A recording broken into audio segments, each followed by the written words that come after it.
Okay, so hi, good morning. Ayun, kanina pa ako gising actually kasi naghugas ako, ayan. Ayan, nag-ayos ako ng kalan, naglinis ako dito, naghugas ako ng mga plato kasi madaming hugasin kagabi at hindi ko na naasikaso. Gawat, nalulungkot talaga ako. So, ito na. So, ayun na nga, dito ulit tayo sa kusina. So, yung vlog ko kahapon, na-upload na siya about sa pharmacy assistant, kung yung mga questions nila nung nakaraan. So, ayun, kung gusto nyong panoorin, punta kayo sa channel ko and yung mga questions din na nagbabother sa inyo or yung mga questions nyo kapag nag-apply na kayo doon sa Watson's as pharmacy assistant. So, yun nga, kasi yung application ko dun sa school na in-applyan ko, actually, alma mater ko siya nung senior high. So, nababother ako kasi until na wala pa ding email sa akin if passed or fail yung interview ko. Kasi after nung interview, ang sabi naman sa akin ay yung result ng interview ay i-email na lang or i-text or itatawag na lang sa akin. So, until na wala pa rin akong nare-receive. So, yung mga nababalitaan ko doon, marami na ang in-interview mga teachers kasi nga, madami ding nag-resign, ganyan. So, yun, nag-aantay na lang ako until July kapag wala pa din talagang email and nag-start na yung school year nila without email. So, siguro it's time for me to let go na yung application na yun. So, mag-move on na tayo. Okay, so, palastik pa lang naman ng June. So, let's stay positive. If will to ni Lord na mag-work ako dun sa school na yon, then let it be. Pero kung hindi, so, okay lang. Kasi, I think mas may better opportunity para sa akin. Pero nalulungkot pa din ako kasi, syempre, gusto kong magkaroon ng teaching experience before ako mag-go through na makapag-take ng LPT or LET, LET exam. Kailangan ko pa kumuha ng certification para maging eligible ako para mag-take ng LET exam. So, if papalarin ni Lord, if yun yung plan talaga sa akin ni Lord, why not? So, follow natin kung ano yung instructions niya for me.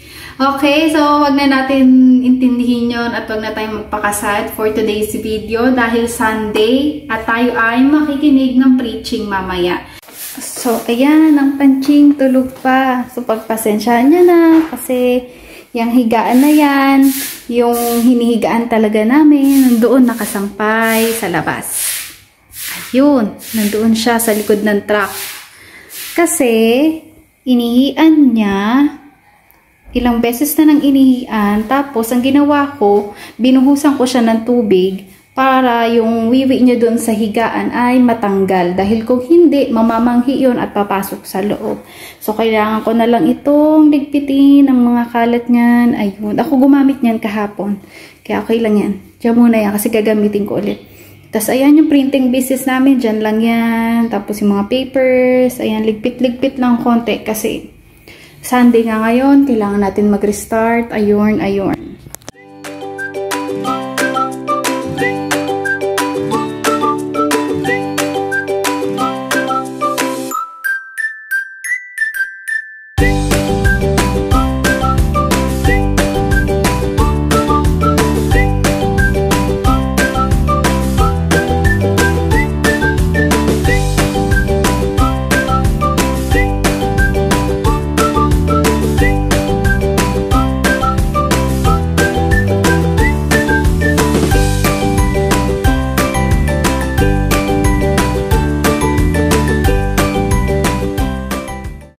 So, ayun nga, sabi ko sa inyo nung nakaraan, diba? Every weekend, nawawalan kami ng tubig. Kaya, simula ngayon, nag-iipon na ako niyan.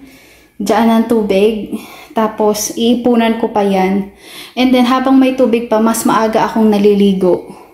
Para hindi maging mahirap para sa akin ang mag-ipon ng tubig. Okay, tapos yan, nabayaran na namin yung bills namin. So, internet na lang.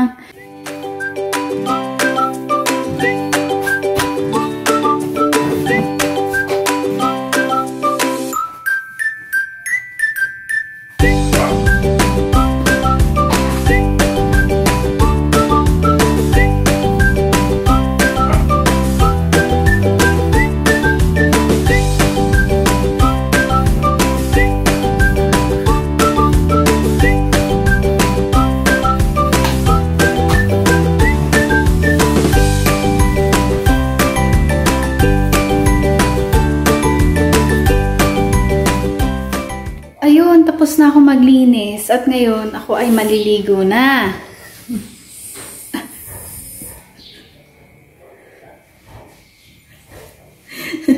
Naalimpungatan.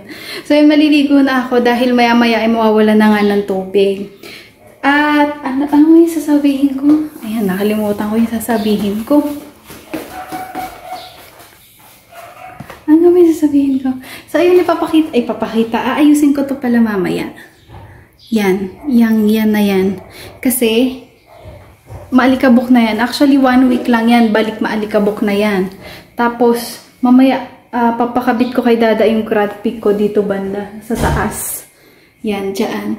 Kasi si Dada ay magka-grad pick na din ngayong 25. So, advance congratulations kay Dada dahil after 5 years, inabot siya ng 5 years sa computer science kasi hindi pala ganun kadali yung thesis nila. May system, tapos may paper pa mismo. So, magkaiba yun. Kumbaga, may thesis ka sa gagawin yung system at may thesis ka pa sa paper.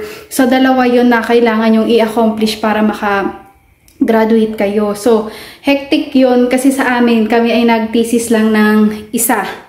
Since international studies at kami ay ano lang naman, hindi ganun kalala ang course namin. Kayang-kaya ng kahit sino. Lalo na kung passionate ka sa pagtuturo, passionate ka sa alamin kung ano ang mga conflicts within our country, sa mga iba't ibang countries, ganito, ganyan. Lalo na ang West Philippine Sea, number 1 yan. So, ayun, maliligo muna ako, tapos iligpit natin yan. Okay? For anything else, mag-apply muna tayo nitong Skintific 5 times Ceramide. Nakaka-promote na kayo sa akin Skintific, ha? Yun. Apply muna tayo kasi after kung magsabon ng Kojic, nakaka-dry talaga siya ng mukha. Napawis. Init. Yan, apply lang muna natin ganyan.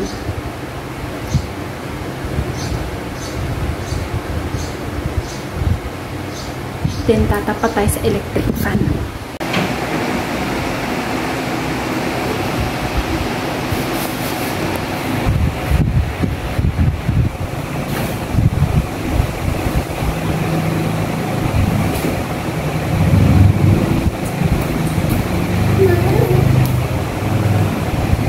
Okay, so ito yung ulam namin. Kinuha namin dun sa...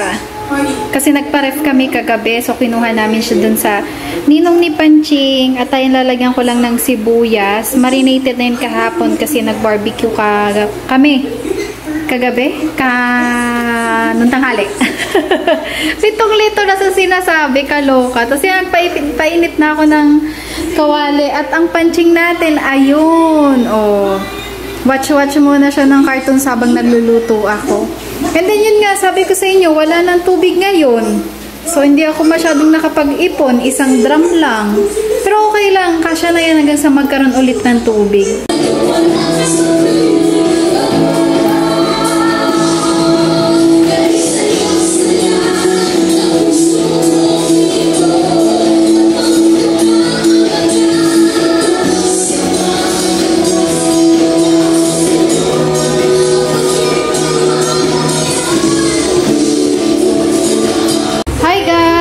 Hapon na. Ito lang ginawa namin buong maghapon. Nasa loob lang kami ng bahay kasi paulan-ulan. So, mahirap na maglabas-labas. Di ba, Panching? Oh, nanonood siya ng Ryan's Emerald. Ewan ko ng pangalan. Limutan ko na. Ayun, wala pa si Dada. Nasa biyahe pa siya. Part pa daw ng Pampanga. So, medyo malayo pa. Tapos, ayun lang ginawa namin kung maghapon. Nakatunga nga lang. Kasi, ayan, oh, makulimlim. Kita nyo ba? Ayan, makulimlim. Okay, so magluto naman tayo ngayon ng upo na may chicken. Ayan yung chicken. So, hindi na naantay ni Dada yung ulam. Gawat late na din kasi nagbubukas yung mga tindahan dito. So, mga 6:30 or before 7. Ganun yung oras ng bukas nila. Kaya hindi na nakakapagluto ng mas maaga at hindi nakakapagbaon si Dada ng kanyang ulam. Kanin lang ang nailuluto. Bumibili na lang siya doon ng kanyang ulam. So, ayan, samahan nyo ako magluto ng upo na may chicken.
Ayan, hello, good morning. Napaka-gloomy ng panahon.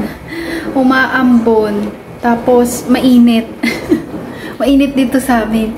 Kasi kulob tong bahay na to. Tapos, kapag nagluluto ka dito sa loob, ano siya, walang exhaust o walang paglalabasan ng init. Kaya, paikot-ikot lang dito sa loob. Kaya, dapat laging naka-electric fan para yung circulation ng hangin ay lumalabas din. Tapos, ayun, ilang araw hindi naman ilang araw, parang kahapon, maulan din, buong maghapon umuulan. Tapos, wala kaming ginawa, wala kaming nagawa. So, ayun, ako ay